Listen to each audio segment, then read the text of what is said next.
The large auditorium at the University of New Hampshire buzzed with excitement as students eagerly awaited the arrival of a special guest. Karoline Leavitt, the young political firebrand who had made headlines across the country, was about to take the stage. Many knew her as a fearless spokesperson, a rising star in conservative politics, and a voice for the younger generation. But today, she wasn't here to talk about policies or campaigns. She was here to share something far more personal: her struggles before success. As she stepped onto the stage, the applause thundered across the hall. Karoline, dressed in an elegant but simple outfit, smiled warmly at the crowd before gripping the microphone. "Thank you all for such a warm welcome," she began. "Standing here before you reminds me of a time when I was just like you, sitting in a classroom, dreaming big, but unsure of how to turn my dreams into reality. So today, I want to share something I haven't spoken about much: the struggles I faced, the setbacks I endured, and the lessons I learned. Because let me tell you, success isn't just about talent or ambition. It's about resilience, sacrifice, and the courage to keep going when everything seems to be against you." The room fell silent as Karoline's voice took on a more serious tone. "You see, most people assume my journey was easy, that I had everything handed to me. But that couldn't be further from the truth. My road to success was filled with challenges, financial struggles, personal sacrifices, and moments of doubt that nearly broke me." She paused, letting her words sink in before continuing. "I grew up in a working-class family in New Hampshire. My parents worked tirelessly to provide for me and my brothers. We weren't poor, but we weren't rich either. Every dollar mattered. I learned the value of hard work early on, whether it was helping my dad in his small business or babysitting for neighbors to earn extra cash. I knew if I wanted to go to college and chase my dreams, I'd have to make it happen on my own." The students listened intently, some nodding in understanding. Many of them had similar backgrounds, families who struggled, dreams that seemed far away. "But college," Karoline continued, "was just the beginning of my challenges. I thought getting in was the hard part. I was wrong. Staying in, affording it, and proving myself, that was where the real battle began." She took a deep breath, her eyes scanning the audience. "And that's exactly what I want to talk to you about today: how I faced rejection, disappointment, and failures before finally making it. Because I want you to know that no matter where you come from, no matter how hard life seems right now, you have the power to shape your future." The audience was hooked. This wasn't just another speech. This was personal. This was real. Karoline took a sip of water, gathered her thoughts, and smiled. "Let me take you back to the moment everything almost fell apart." Karoline took a deep breath, her mind momentarily flashing back to those painful days. The audience sat on the edge of their seats, sensing the weight of what was coming next. "I remember the day I got accepted into college," she said, a nostalgic smile playing on her lips. "It was one of the happiest moments of my life. But within days, reality hit me like a truck. Tuition fees, living expenses, books. It all added up to more than my family could afford.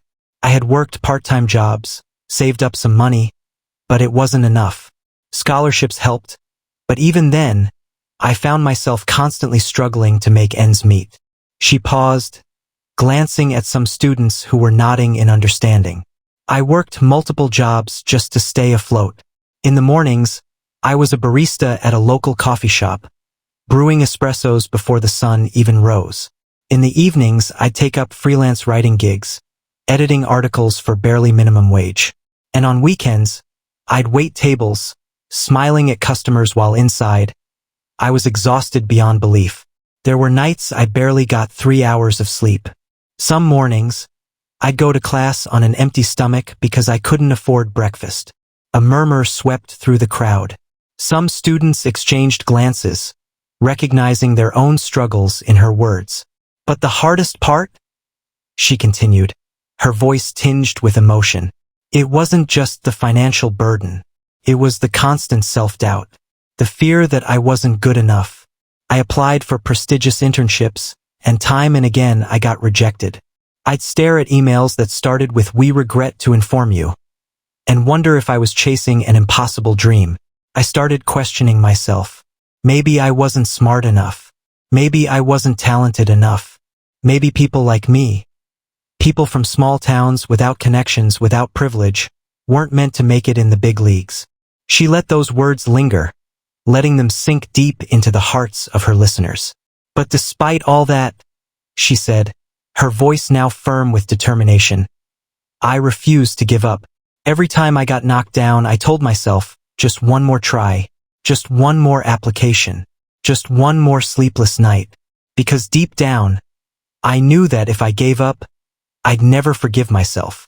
A young woman in the front row wiped away a tear, clearly moved by Karoline's honesty. And then, Karoline continued, her eyes shining. Just when I thought things couldn't get any worse, something happened that changed everything. She smiled, her gaze sweeping across the room. Let me tell you about the moment that turned my struggles into success. Karoline's voice softened as she recalled the moment that changed her life. It was the summer before my final year of college. I was on the verge of quitting. My savings had run dry, my grades were slipping because I was working too much, and I had just received yet another rejection email from an internship I desperately wanted. I remember sitting alone in my tiny apartment, staring at my laptop screen, wondering if all this effort was even worth it. She paused, looking around the auditorium, letting the weight of that moment settle in. And then, something happened. Not a miracle, not some grand opportunity, just a small moment that shifted my mindset forever. Karoline leaned in slightly, her voice growing more intense. I had sent an email to a political news organization, practically begging for a writing internship. And once again, I was rejected. But this time, instead of sulking, I did something different. I wrote back. A few students in the audience exchanged intrigued glances. I asked them why. I asked what I was lacking, what I could do better, what skills I needed to improve. I wasn't expecting a response. But to my surprise, the editor wrote back. She told me my writing was good, but my confidence was missing. She said I needed to own my voice, to believe in what I was saying. And then she ended her email with something I'll never forget. You have potential, but potential means nothing if you don't fight for it. That was my wake-up call. Karoline's eyes gleamed with passion as she continued. From that moment on, I stopped waiting for opportunities. I started creating them. I launched my own political blog, writing about issues I was passionate about. I cold-emailed professionals in the industry, asking for advice. I networked, I practiced my speaking skills, I refined my writing. And guess what? People started noticing. A few students clapped softly, inspired by her persistence. Within months, I got my first break. A small, unpaid opportunity to contribute to a political newsletter. It wasn't glamorous, but I poured my heart into it. I worked harder than anyone else, taking every assignment, every challenge. And that newsletter led to another opportunity, then another. Before I knew it, I was writing for a major publication, getting recognized for my work. She smiled, shaking her head as if still amazed at how things had changed. And then one day I got a call. It was from a well-known political strategist who had read my work. He offered me a job, my first real job in politics. That moment was surreal. After years of struggling, after countless failures, after questioning myself so many times, I had finally made it. The audience erupted in applause. But here's the thing, Karoline said, raising a hand to quiet them down. My success didn't come from talent alone. Came from refusing to quit.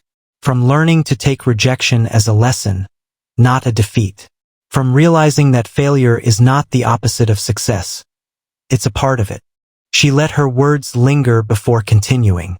And now, I want to tell you what happened next. How I went from a struggling student to standing on some of the biggest stages in the country. Karoline took another sip of water, her eyes scanning the audience. She could see the intensity in their expressions. They weren't just listening.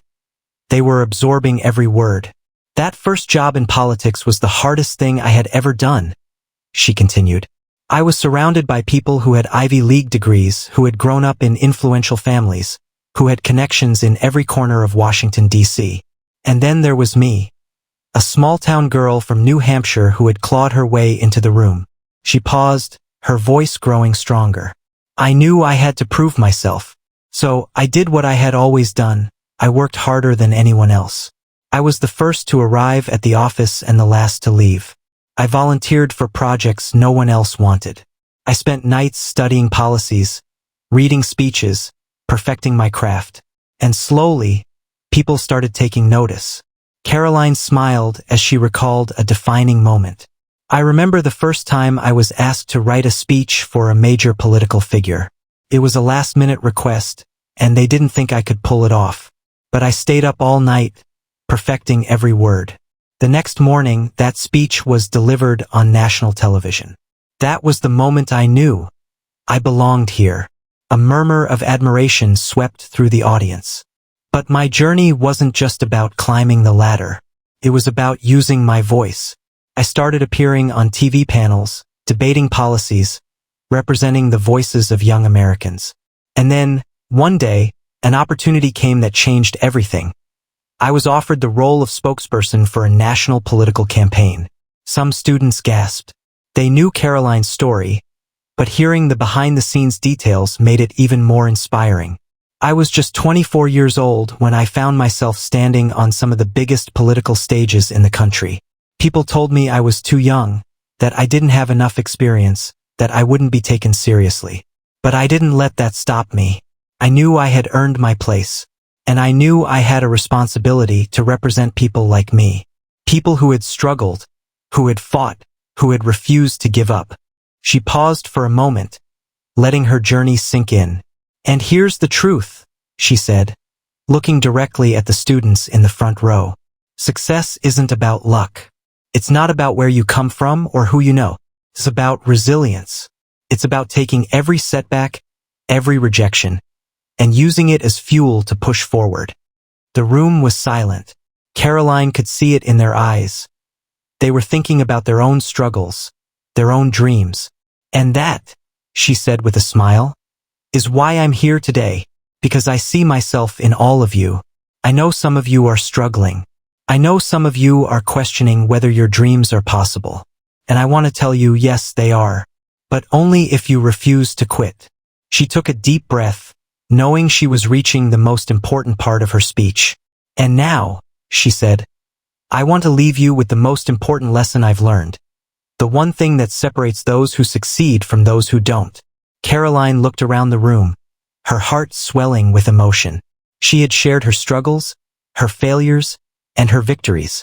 But now it was time to give these students something even more valuable, the mindset that had carried her through it all. If there's one thing I want you to remember from my story, she began, it's this: your struggles are not your weaknesses. They are your greatest strengths. A hush fell over the room. The weight of her words settled in the hearts of every student. I know what it feels like to wonder if you're good enough, she continued.